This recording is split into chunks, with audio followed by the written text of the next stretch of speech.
issues kicking field goals last Saturday. How will that position be handled this week? It's going to be open competition. Yeah, absolutely. And just talking about the schedule you guys have faced. I asked Jason this and as well as Kevin about just facing these teams week in and week out. I think Florida may be the only school with a tougher schedule and the issues that poses and the challenges it poses too. I mean, this definitely poses challenges.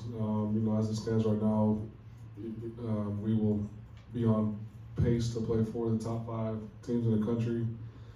That's what you get when you play in this conference. You want opportunities to see where you stack and go compete against the best. Like nobody's complaining about playing good teams and elite teams. Like if the goal is to be an elite program, like that's how you get there. Is you got to learn the lessons, and you get to see firsthand, what it takes, what's required in order to be in the elite status. Ryan, you've talked about kind of how you love every guy on this roster, but this senior class, they're guys that were either here and believed in you when you were hired, or guys you found in the portal who believed in you. How special of a group is that to you? I guess kind of what's the takeaways of this group? Yeah, completely. I mean, words can't describe the amount of admiration I have for this group.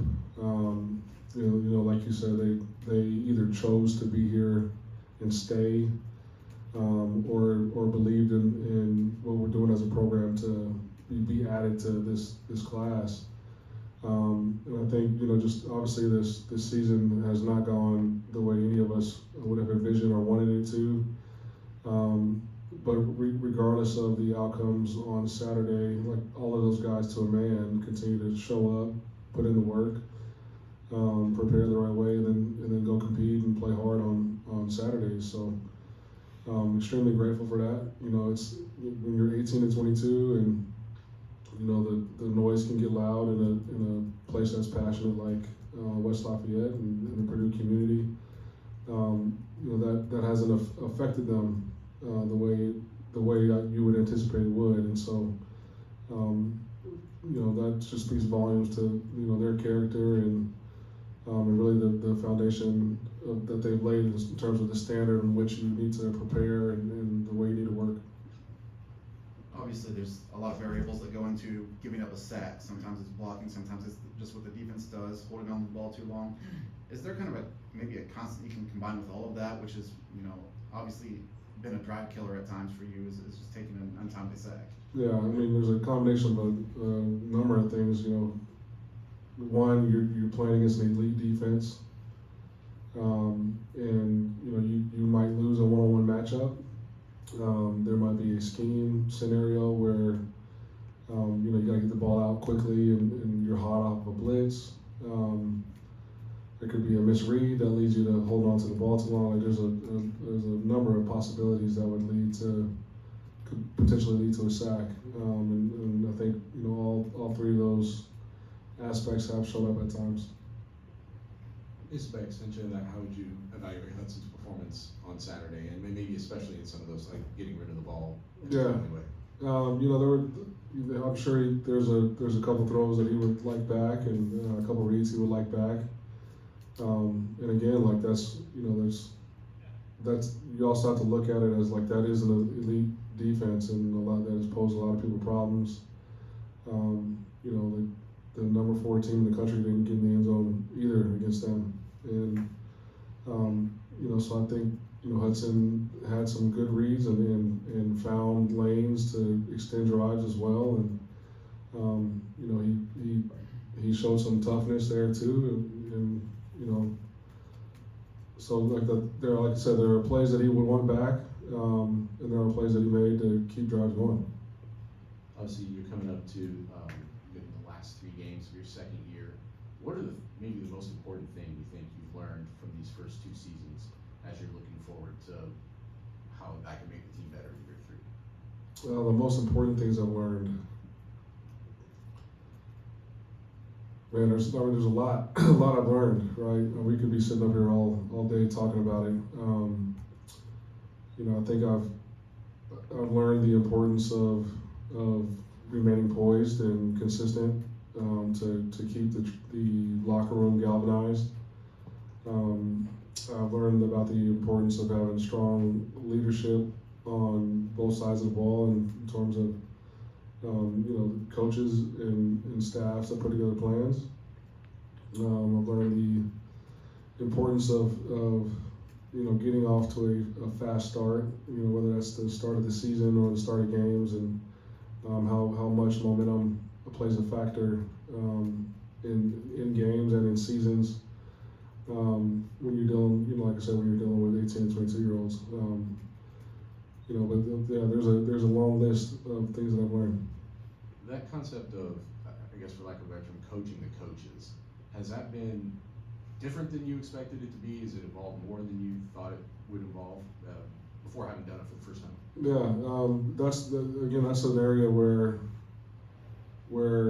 I need to do better. Obviously, when you make a decision to run a side of the ball, after 4 games in your first year, it's hard to coach the coaches because you're game planning and you're involved that way.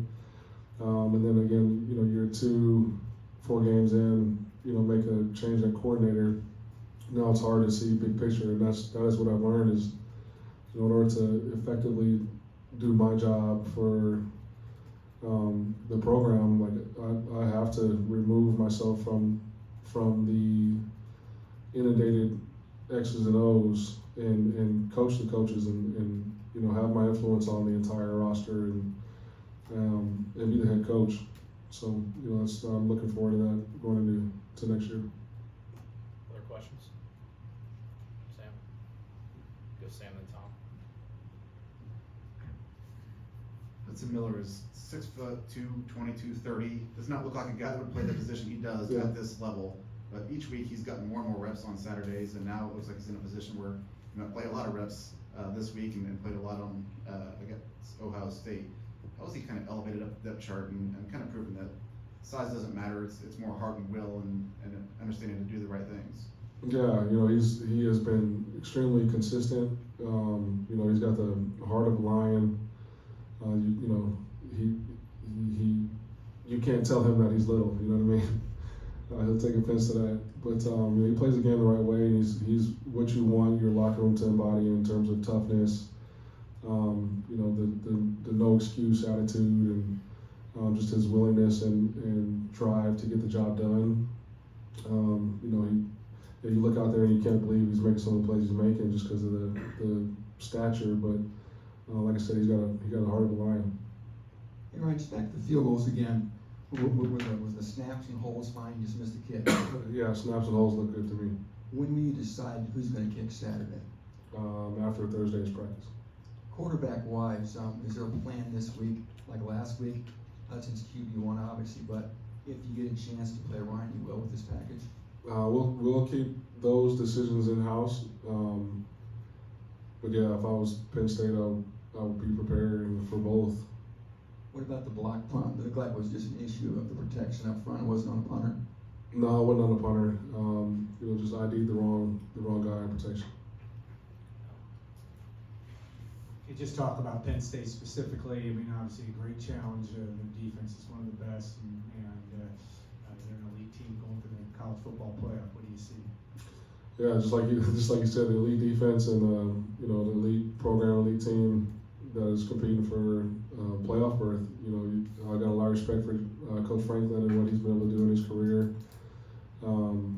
His teams always show up and play clean, and he comes up with good ideas. I think offensively they get really creative and getting in unique formations week to week, and they're good about getting the ball to who they want to get the ball to. Obviously, the tight end is the elite of the elites. He's very, very versatile. Tall, long, has great ball skills, can run. He's physical. On defense, they fly around. They pose problems up front. It's one of the better defensive lines in the country. I think their linebackers are very athletic and get sideline to sideline. And their secondary plays well together, and they don't give up explosive plays. It's they look like a top 5 team when you try on the tape. Going back to seniors who have kind of bought into you, Ben Freehill had some health issues last year and struggled during those. When he came back, he seemed like he was pretty solid at the end of the year. And then this year, he's sitting behind a freshman. How much, I guess, poise does it take to kind of understand you've lost your job to a freshman in terms of the field goal kicking and extra points? I guess he's still doing the kickoffs, and just kind of accept that and kind of help a freshman along as the season's gone on. Yeah, I Especially mean, as those guys have a really good relationship and rapport together, and I think now that Freehill has been focused on the kickoffs, like he's gotten a lot more consistent in that area and done a nice job there. And I'm looking forward to the competition this week. Anything else for Coach? All right, thank you, Coach. Yeah, thanks. Thanks, everybody.